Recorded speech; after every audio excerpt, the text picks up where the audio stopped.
a world where states refuse to act together. Yet we know that the reality we experience day to day is a world without borders, a world of diseases without borders and doctors without borders, maladies sans frontières. Year-old boys, they immediately turned to me that it's his mom, right? No problem, just like that. Except for my son who said, well, he could have two dads.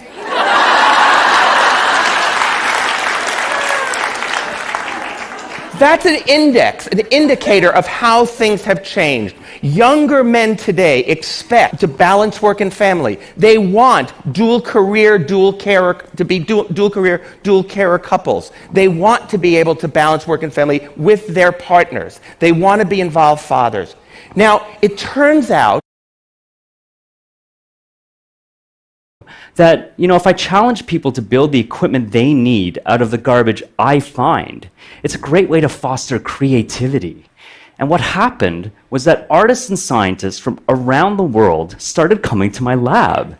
And it's not just because we value unconventional ideas, it's because we test and validate them with scientific rigor. So one day I was hacking something, I was taking it apart, and I had this sudden idea.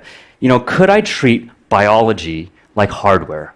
Could I dismantle a biological system, mix and match the parts, and then put it back together and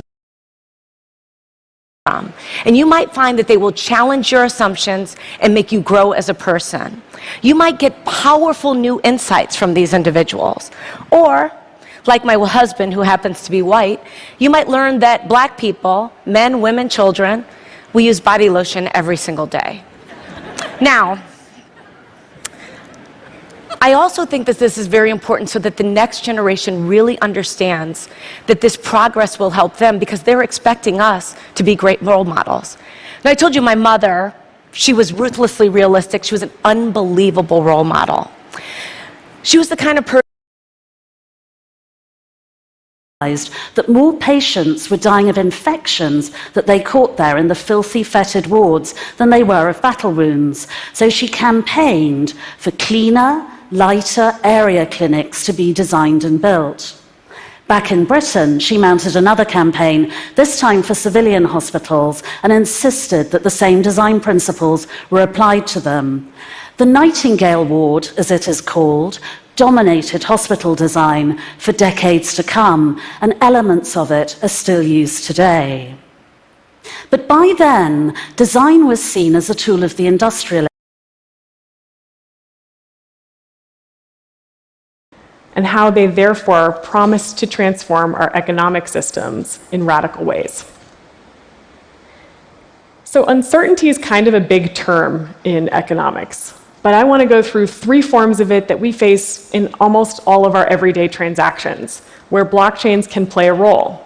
We face uncertainties like not knowing who we're dealing with, not having visibility into a transaction, and not having recourse if things go wrong.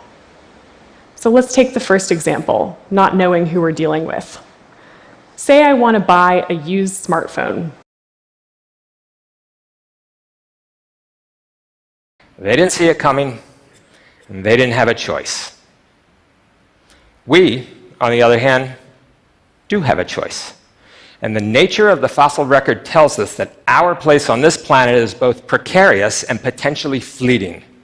Right now, our species is propagating an environmental disaster of geological proportions that is so broad and so severe, it can rightly be called the 6th extinction. Only unlike the dinosaurs,